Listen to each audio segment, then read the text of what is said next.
આ બનાવ ત્યારનો છે જ્યારે હું શહેરમાં એક મકાન માલિકની પાસે નોકરી કરતો હતો અને મારી દોસ્તી મકાન માલિકની પત્ની સાથે થઈ ગઈ.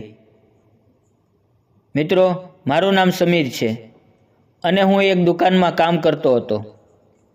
નાનપણમાં જ મારા પપ્પાનું એક્સિડન્ટ થઈ ગયું અને તેમાં તેનું મૃત્યુ થયું હતું. મારા બાપુજીના ગુજરી ગયા પછી ઘરની બધી જવાબદારી મારા ઉપર આવી ગઈ. મારે મજબૂરીમાં 12મા ધોરણમાં મારો અભ્યાસ છોડવો પડ્યો અને પછી હું બજારમાં એક કપડાની દુકાન ઉપર કામ કરવા લાગ્યો. જે દુકાનમાં હું કામ કરતો હતો તેનું નામ રાજેશભાઈ હતું અને રાજેશભાઈની પત્નીનું નામ પૂનમ હતું. તે ખૂબ જ સુંદર અને પહાડી મહિલા હતી. તેને જોઈને મારું દિલ હંમેશા તેની ઉપર આવી જતું. ધીરે ધીરે મારે તેની સાથે વાતચીત વધવા લાગી અને અમે બંને સારા દોસ્ત બની ગયા. રાજેશભાઈનું ઘર અને દુકાન સાથે સાથે જ હતું.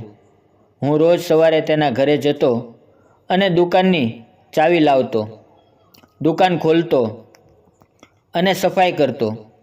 એક દિવસ જ્યારે હું સવારે દુકાનની ચાવી લેવા તેના ઘરે ગયો તો ભાભીએ દરવાજો ખોલ્યો અને ત્યારે રાજેશભાઈ બહાર ગયા હતા અને ભાભીએ ચાવી આપતા આપતા મને મારું નામ પૂછ્યું. મેં કહ્યું, મારું નામ સમીર છે. તેણે પૂછ્યું, તારી અટક શું છે? મેં તેને મારી અટક બતાવી અને મારી અટક સાંભળીને તેણે કહ્યું, મને મેડમ નહીં પણ ભાભી કહીને બોલાવજે. મેં કહ્યું, ઠીક છે, અને પછી અમે બંને હસવા લાગ્યા.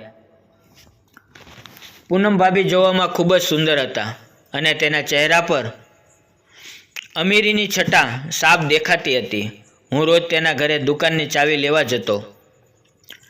ક્યારેક ક્યારેક શેઠ તે સમયે સૂતા હતા. હું ભાભી પાસેથી ચાવી લઈને દુકાન ઉપર આવી જતો. આવી રીતે ધીમે ધીમે મારે ભાભી સાથે સારી દોસ્તી થઈ ગઈ. તે રોજ કોઈના કોઈ કામ માટે મને ઘરે બોલાવી લેતી. તેનું ઘર ખૂબ જ મોટું હતું. 3 મંજિલનું હતું અને ઉપરની મંજિલ ઉપર એક મોટું જનરેટર રાખેલું હતું. જ્યારે ઘરમાં લાઇટ જતી રહેતી તો ભાભી મને જનરેટર ચાલુ કરવા માટે બોલાવતા. ધીમે ધીમે તે મને આખા દિવસમાં 3-4 વાર કોઈના કોઈ કામ માટે ઘરે બોલાવવા લાગ્યા.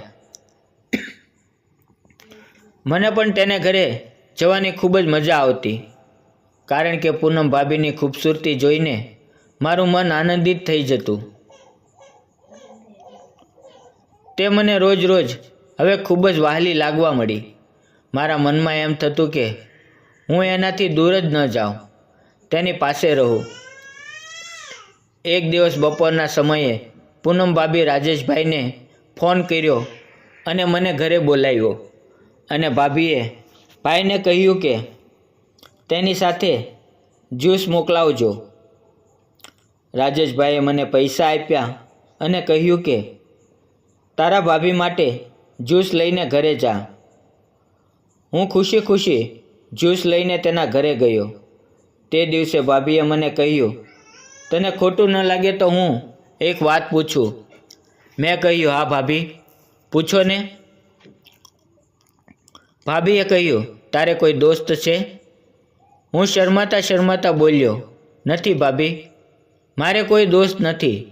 તો ભાભી કહેવા લાગ્યા, તું એટલો ક્યુટ છે અને એટલો બધો સુંદર છે, છતાં તારે કોઈ દોસ્ત કેમ નથી? હું માયુસ થઈ ગયો અને બોલ્યો, ભાભી, હું ખૂબ જ ગરીબ છું અને ગરીબો સાથે કોણ દોસ્તી કરે? ભાભીએ કહ્યું, એવી કોઈ વાત નથી, પ્રેમ પૈસા જોઈને થોડો થાય છે. મેં ભાભીને કહ્યું, બધા લોકો તમારા જેવું નથી વિચારતા. ભાભીએ પોતાની આંખો નચાવતા મને કહ્યું, તું દોસ્ત બનાવવા માંગા છો? મેં કહ્યું, હા ભાભી, મારું દિલ પણ એક દોસ્ત બનાવવા માંગે છે, પણ હું શું કરું? ભાભી બોલી, તું ટેન્શન ના લે, મારી એક દોસ્ત છે જે શહેરમાં રહે છે. હું તેની સાથે તારી વિશે વાત કરીશ.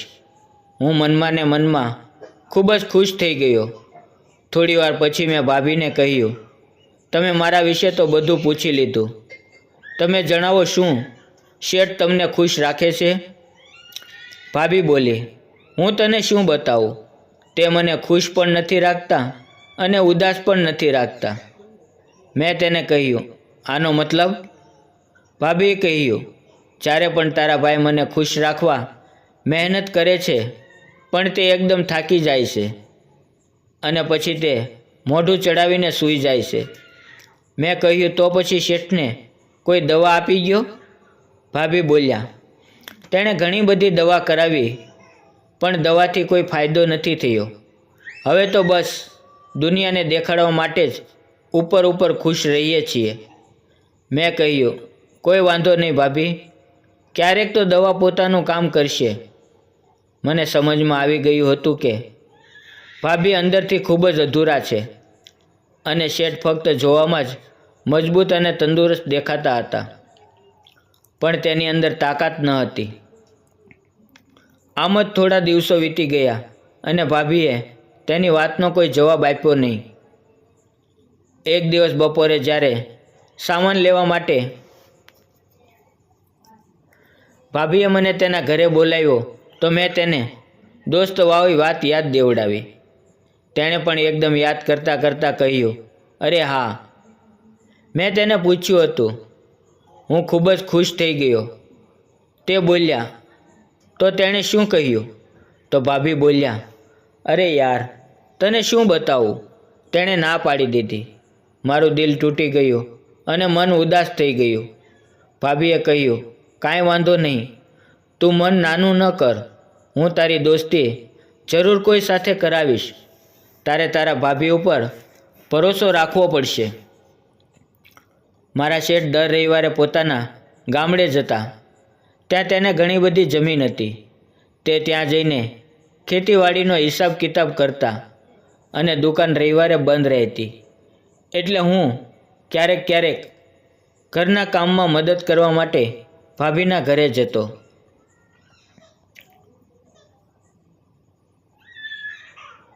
આ મારી વાત ભાભી અને ભાઈને ખૂબ જ સારું લાગતું અને તે મને પસંદ કરતા.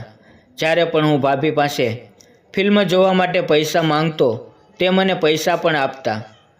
એક દિવસ રાત્રે જ્યારે ઘરે લાઇટ જતી રહી તો ભાભીએ મને ફોન કર્યો અને જનરેટર ચાલુ કરવા માટે. જ્યારે હું જનરેટર ચાલુ કરીને પાછો જવા લાગ્યો, મારા દિલની અંદરથી અવાજ આવ્યો કે આજે ભાભી એકલા છે, એટલે મારે મારા દિલની વાત જણાવી દેવી જોઈએ. પણ હું કઈ રીતે કહું? સમજમાં નહોતું આવતું. ઘણું વિચાર્યા પછી મારા મનમાં એક આઈડિયા આવ્યો. મેં કહ્યું, ભાભી, મારે સીડી પ્લેયર ઉપર ફિલ્મ જોવી છે. તો ભાભીએ કહ્યું, હું તને પૈસા આપું છું, તું સિનેમા ઘરમાં ફિલ્મ જોઈ લે.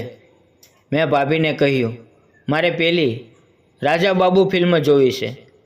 ભાભીએ કહ્યું, કઈ ફિલ્મ? મેં ભાભીને કહ્યું, હું તમને કઈ રીતે બતાવું? તમે સમજી જાઓ તો સારું. ભાભી કહેવા લાગ્યા, અરે છોટું, તું મને સાફ સાફ જણાવ કે તું શું કહેવા માંગે છે. મેં ભાભીને કહ્યું, પહેલાં તમે મને વચન આપો કે તમે ખોટું નહીં લગાડો. ભાભીએ કહ્યું, હું ખોટું નહીં લગાડું. મેં ક્યારેય પણ તારી કોઈ વાતનું ખોટું લગાડ્યું છે? મેં ભાભીને ઈશારો કરીને સમજાવ્યું. એટલે ભાભી સમજી ગયા અને પછી મેં થોડું રિલેક્સ થઈને કહ્યું, હા, હું તેની વિશે વાત કરું છું. પછી ભાભીએ કહ્યું, અરે પાગલ, આમાં શું પ્રોબ્લેમ છે? કાલે રવિવાર છે અને તારા ભાઈ ગામડે જવાના છે. હું મારા ફ્રેન્ડ પાસે એક સીડી મંગાવી લઈશ, તું આવી જજે. અને ભાભીએ કહ્યું, પણ મારી એક શરત છે. ભાભીએ કહ્યું, કેવી શરત? મેં કહ્યું, ભાભી, તમારે પણ મારી સાથે ફિલ્મ જોવી પડશે. મને એકલા એકલા જોવામાં મજા નહીં આવે. ભાભી થોડા શરમાઈ ગયા અને હસવા લાગ્યા અને બોલ્યા, ઠીક છે, હું પણ તારી સાથે ફિલ્મ જોઈશ. હવે તો તું ખુશ છે? મેં કહ્યું, હા, હું ખૂબ જ ખુશ છું. બીજે દિવસે સવારે હું ભાભીના ઘરે ગયો. ભાઈ ઘરે ન હતા, એટલે હું સમજી ગયો કે તે ગામડે જતા રહ્યા છે અને ભાભી ઘરમાં એકલા જ હતા. જ્યારે મેં દરવાજો ખોલ્યો તો હું તેને જોતો જ રહી ગયો અને ખૂબ જ સુંદર સાડી પહેરી હતી. તે રોજ નવા નવા કપડાં પહેરતા, પણ આજે કંઈક અલગ જ તૈયાર થયા હતા. હું તેને જોતો જ રહી ગયો.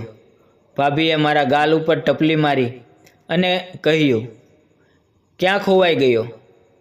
મેં ભાભીને કહ્યું, ભાભી, આજે તો તમે બિલકુલ ચાંદનો ટુકડો લાગો છો. હું હસતા હસતા અંદર ગયો અને ભાભીને પૂછ્યું, ભાભી, ફિલ્મની સીડીનું શું થયું? શું તમે મંગાવી? ભાભીએ કહ્યું, સોરી યાર, મેં એક ફ્રેન્ડને કહ્યું હતું મને એક સારા ફિલ્મની સીડી આપે, તો તેણે કહ્યું તેની પાસે જે સીડી હતી તે ખરાબ થઈ ગઈ છે. ભાભીની વાત સાંભળીને મારો ચહેરો ઉતરી ગયો. મને લાગ્યું કે મારો પ્લાન ખરાબ થઈ ગયો. ભાભી અમારો ચહેરો જોયો તો તેને પણ ખૂબ જ ખરાબ લાગ્યું.